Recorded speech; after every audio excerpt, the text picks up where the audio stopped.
Hey guys, welcome back to Admiral Reviews. So today I want to talk about the new chapter, One Piece, chapter 861. So in this chapter, we're back at that candy stairwell that Sparrow built, and now it's starting to melt and the children are starting to eat it. Which, aka, this is a bad chapter for children's health. Like, this is 100-foot stairwell. These kids are on the ultimate sugar rush of their life. These kids may not just get a cavity, they may die. Oda, you're killing little children. But enough with the health, the health concerns. Moving on. The image of, Bege and, I think his right-hand man, Vito. And Vito, he's really nervous because he's looking at all the guests that are here for the tea party, and he's starting to get nervous about, how scary powerful these people are. So we get a few more members that are in the tea party, and, starting off with, we're just getting more of the family members. And so we see Sparrow, but first we see the first daughter, because Sparrow's the first son, but we see the first daughter of Big Mom, and her name is Componte, and she's the Minister of Fruits. And out of all the children, I say that, she looks almost exactly like Big Mom. Not exactly, but she has the most, physical resemblance. So I'm wondering if her power is almost equal to Big Mom, even though she's not a commander, but that could also be because of age. But I'm just wondering if, maybe she's close to power levels to Big Mom. So then we move on to the commanders, Commander Dogtooth, Katakuri, and then we get Smoothie, who obviously she fucking loves juicing people. Like, I don't even think like she does this because it's a part. I think she just really enjoys juicing people.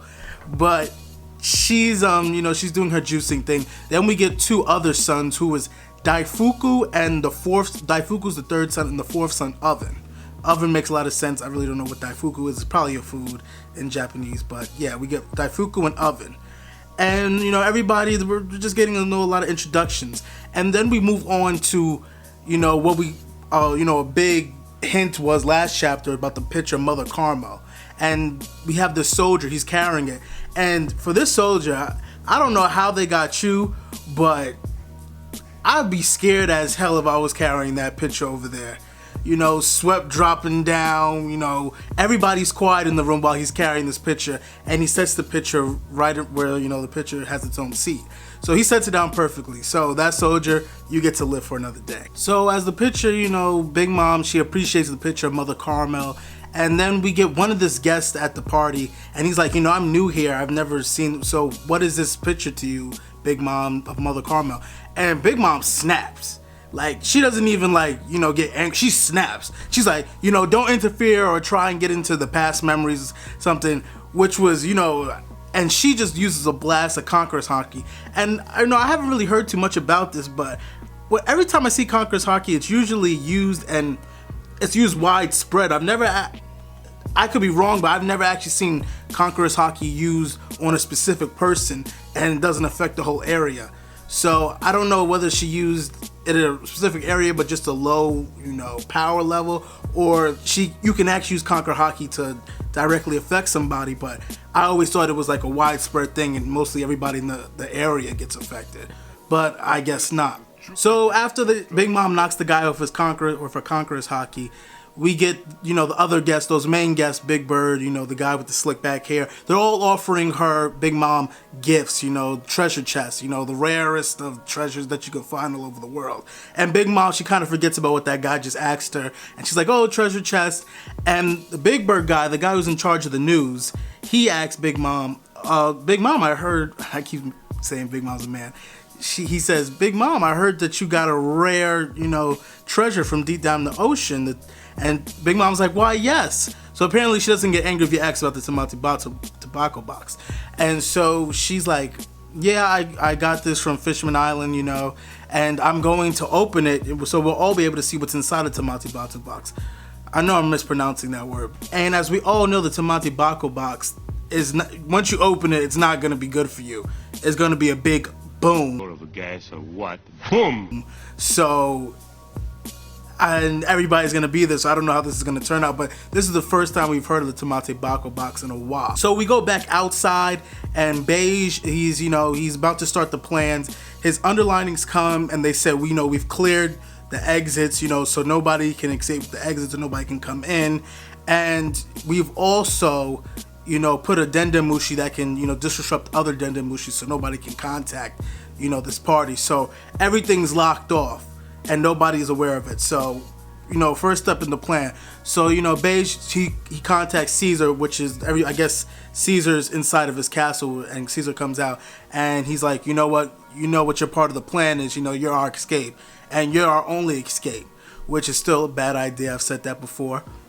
And Bege is like, okay, where's everybody else? And Caesar's like, oh, they're sleeping. So Bege goes inside of himself, which is kind of creepy, but he goes inside himself and we see the Straw Hats sleeping. They're knocked out. The Straw Hats and Brule, and they're knocked out. And then, you know, Bege is like, come on, wake up. You know, we got a plan to do. And you know, Jinbei's there as the fatherly figure and patriotic leader of the Straw Hats. He's like, you know what, they've had a rough time. You know, this is the first time they've been able to sleep. So just let them sleep for a little bit, you know. 10 minutes before, you know, the plan needs to be activated, I'll wake them up.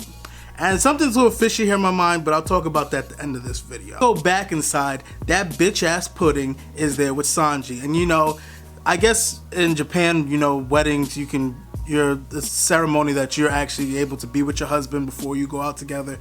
But in the United States, you know, we're not supposed to see the bride and grooms. But anyway, so Pudding and Sanji are together and they're talking. And Sanji, you know, Sanji knows that Pudding's not good. And you know, Pudding, you know, she puts on the little cutesy act. And Sanji, because, you know, Sanji, he's the true romantic, you know.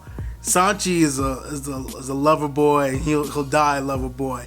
Because she puts on this little cutesy act, and for a second he's like, oh, you're so cute, Pudding. And he almost forgets that, oh yeah, you're trying to blow my head off. What the fuck am I doing? But so Sanji realizes that, and he gets back to, you know, his back to self. And, you know, Pudding, and it keeps going, she distracts him, and then Sanji realizes, and he snaps back into it. So, and even Bege's like, wow, Sanji, you're acting too good into it. So I don't know if Sanji's the right man. Like, Sanji, he's a helpless romantic. Like, you can't help Sanji. That's his character. And I hope everything goes well for Sanji. I hope he avoids that gunshot, because that's not Sanji. You don't got no metal skin to protect you. So we go back inside and we get this nice big page, you know, this wedding event. And honestly, it's a beautiful wedding event. You know, we have a lot of guests that but they haven't even introduced. You know, they're kind of like side characters, but they're well drawn. So it's really nice, and there's different things happening. It's kind of like when you would read like a fairy tale book, and there's like all these things happening. Even in the background, if you look, there's a lot of things happening. So it's a really nice picture, but we also gotta remember this is gonna be a big bloodbath soon. So we better enjoy these good, nice little drawn pictures before it gets fucking serious. So, you know, Sanji and everybody, they're waving. Sanji and Pudding are coming out. And it's like some doped up LSD shit.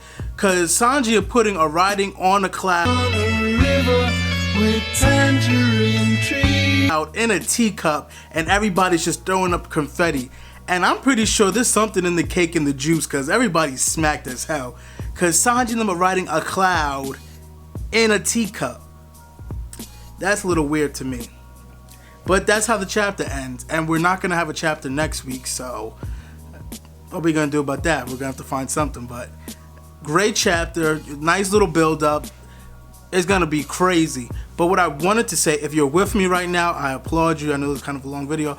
I thank you for being with this video right now, but before, I want to mention one last thing about this chapter. So, my idea of how this wedding is going to turn out is probably not how it's going to go, because in my mind, it's going to be so crazy. I imagine that, like, going back to the Straw Hats sleeping, it's kind of weird that just the Straw Hats were in that room and they don't know, you know. I feel like the Straw Hats have a plan. You know, if Nami wasn't there, I wouldn't really think this, but Nami's really a smart character. And I think she mentioned something like, you know, we need to have a backup plan, or, you know, I don't think this is going to go down the way it is, and we need to have a plan of ourselves just in case. So I'm pretty sure that the Straw Hats have their own backup plan.